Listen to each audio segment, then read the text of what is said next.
Hello, good morning. My name is Alice Foeller. I am a troublemaker. You can Google my name and find out all the other types of trouble I get into, but this is the particular trouble we're talking about today.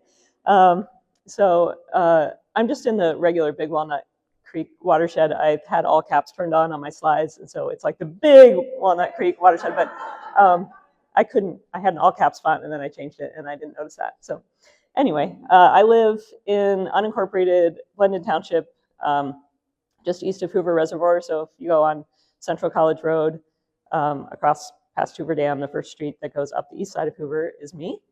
And so I had a mission of creating habitat in my 1.3 acres. And so I'll talk a little bit about my 3 methods later on. And when I was in my late 20s, a graphic design guy told me, I was working in a nonprofit, and I was like, we need these beautiful brochures tomorrow for no money, and he was like, listen, Alice, of the 3 things, fast, cheap, and attractive, you can have 2 of the 3 in your life. You'll be able to have 2 out of those 3. You cannot have all 3. If you want fast and attractive, it's going to be expensive. If you want fast and cheap, it's not going to look that great, right? So I went for fast and cheap on this project. This is I have a huge front yard that's all sun, like blazing sun. And I have a backyard that's like dappled in some sun, some shade. And there's not a lot of people who can really plant a prairie meadow like full sun. So I was like, let's go for it. This is my front yard. You can see the road. So the road is 45, but really like 55 miles an hour.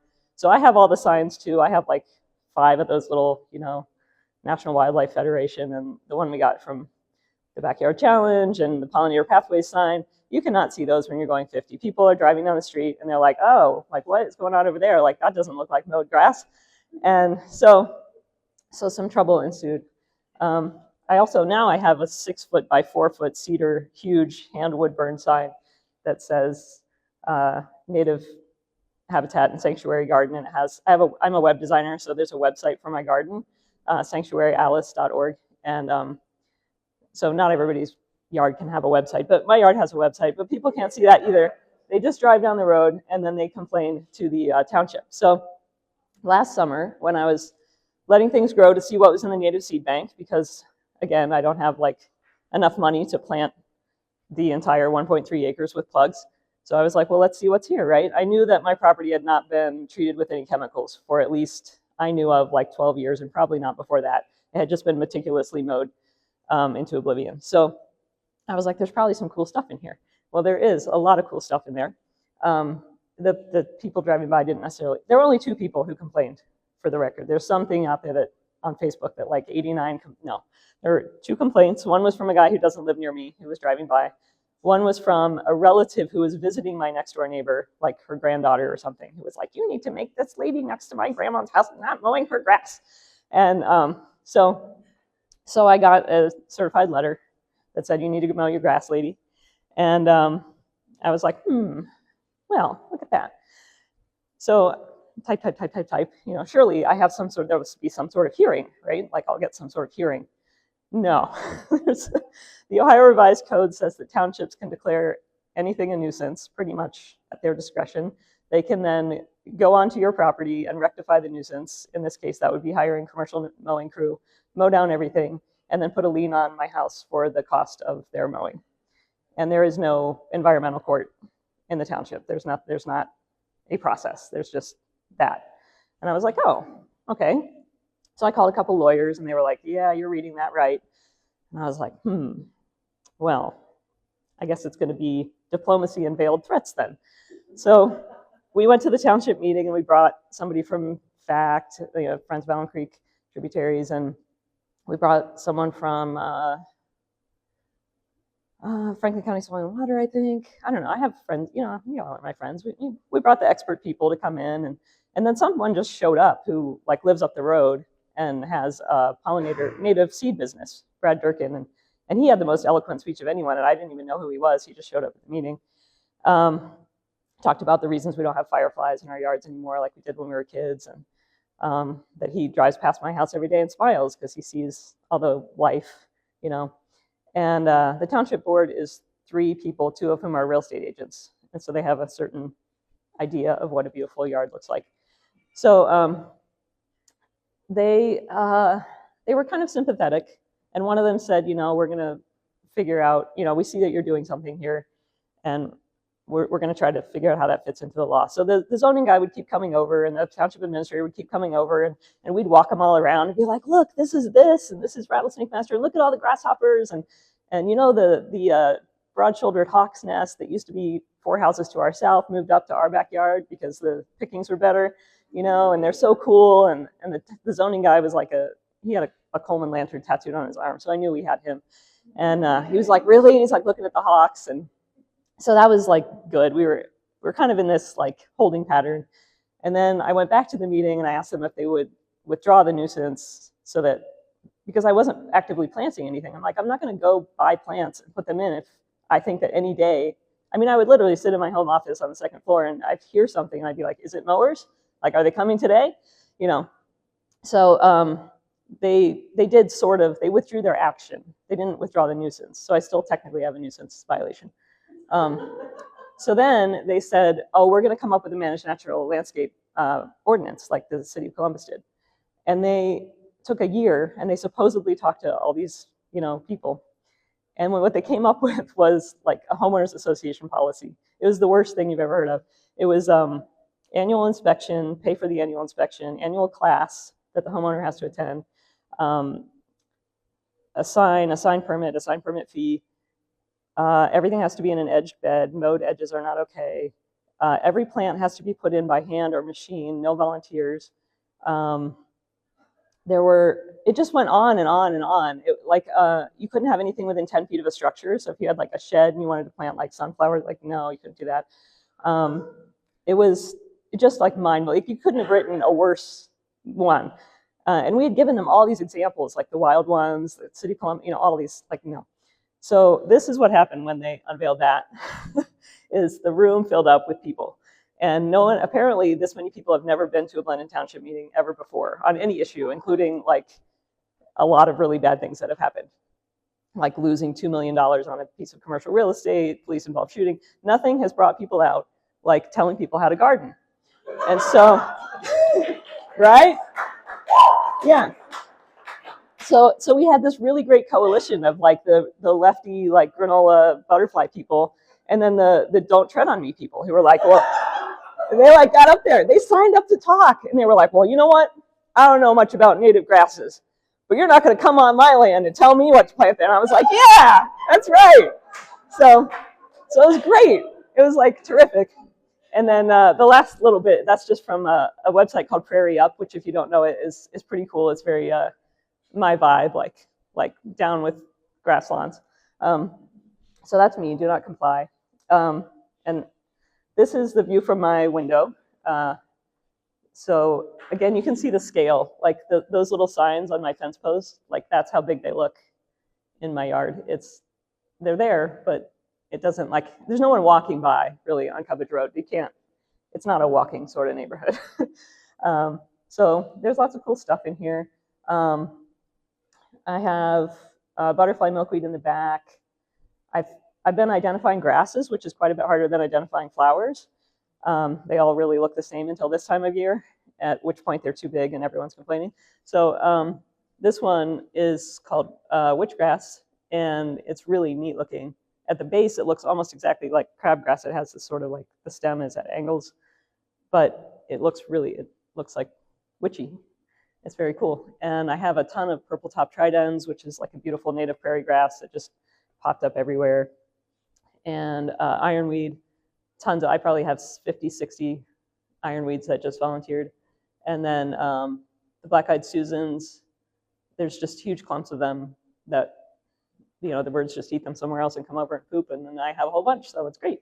That's how it works in nature. This is my waiting room.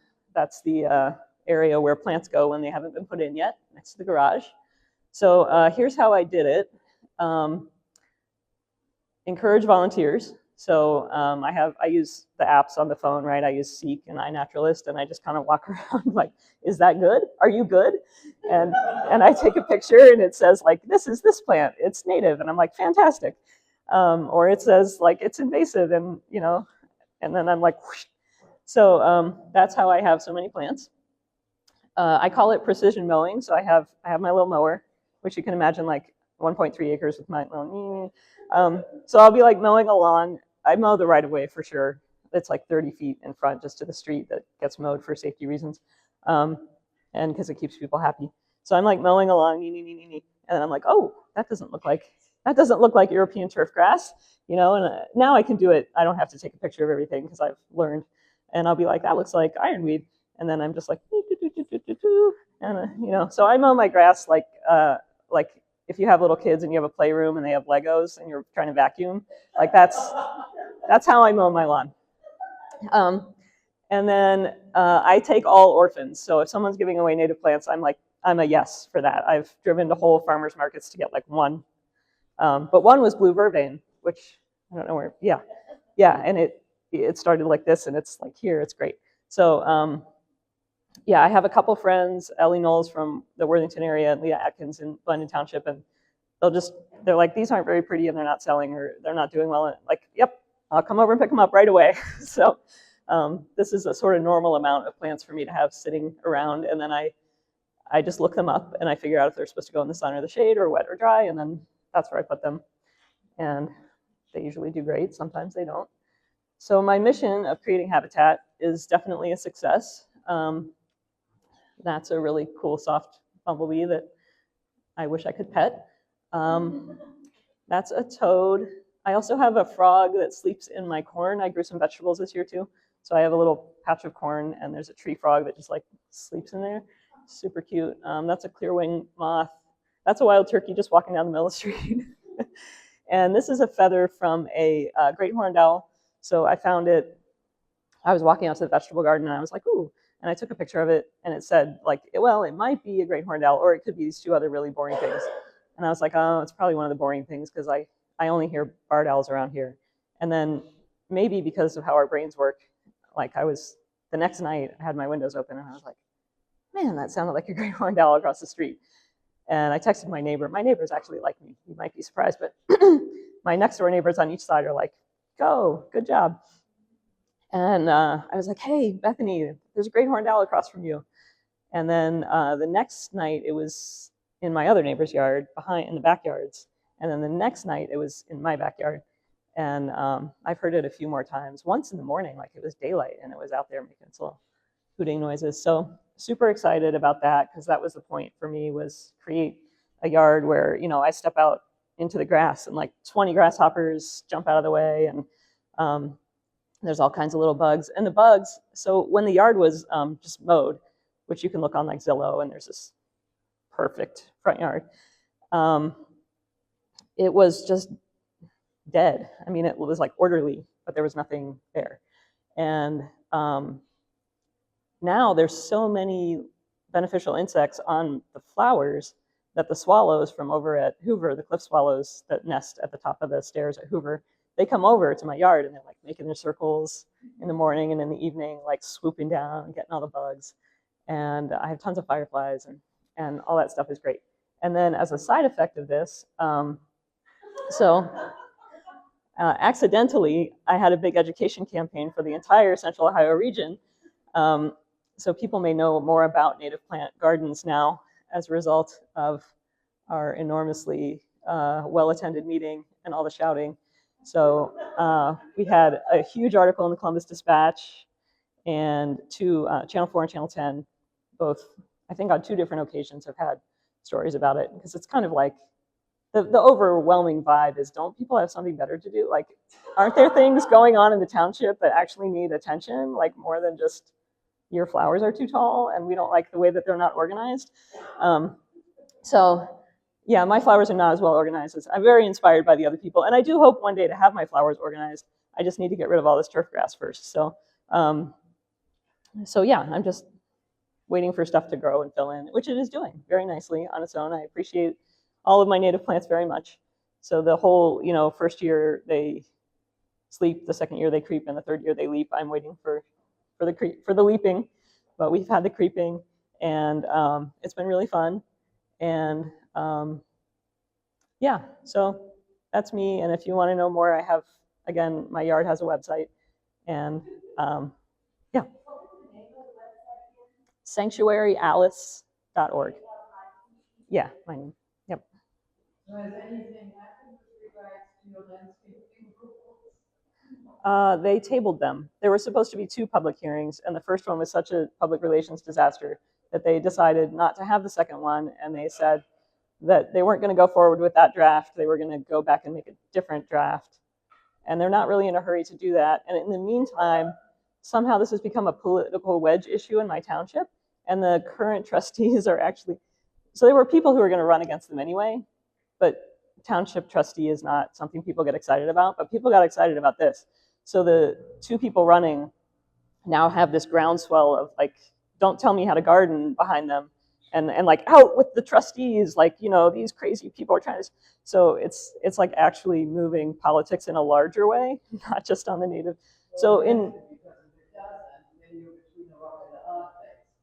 because on the one hand, you do need a policy, or else they come and say, well, right, all nuisance stuff, right? Right. So you do need it.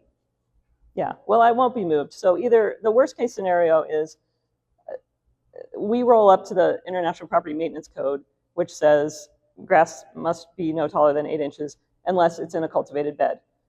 So if their definition of cultivated bed ends up being that it needs to have something around it, like, I got a lot of bricks. So, you know, maybe I'll come over and borrow some wood chips from somebody. But not mentioning any names or anything. But I will put a border around. I mean, it would be ridiculous because I'd really be making border around the paths that are mowed. But I have put a little, there's maybe not a picture in here, but I use bamboo, and I put like metal stakes, and then I lashed a stick to it, and then I screwed or lashed bamboo across in an X. So I made like a really low little fence in the front, and I have access to a lot of free bamboo, so I can just do that for, I could spend maybe 36 hours making bamboo fence around every single bit, and that's what would happen. And then they would have to take me to court. Or what would really happen is I would invite all of you to join hands and sing Kumbaya in my front yard in front of the mowers, and we would lay down in front of the plants, and there's no way they're going to find a commercial mowing company that is not going to just put the stuff back on their truck and leave. So I'm not really, like, I understand that legally I'm in an in-between stage, but I think they are so embarrassed by how much negative publicity they drew to themselves. They would never come over. And then I invited the other trustees over to take a tour. I invited them on this tour, but they couldn't come, so I invited them on a separate tour. And then one of them came, and this is how really bizarre my life has gotten. The trustee was in my driveway in plain sight, and my boyfriend and I were in the driveway. We were about to take her on a tour, and a strange car pulls in, and people get out, and I was like, hello? Who's there? Because I have no idea who these people are. And they're like, come over here. They're like, is that the trustee? I'm like, yeah. They're like, is that the village administrator? I was like, no, that's my boyfriend. They're like, are you being inspected? I was like, no. They were like, we're coming to protect you. So, yeah. So it's good times. Any other questions for me? No, thank you. Yes.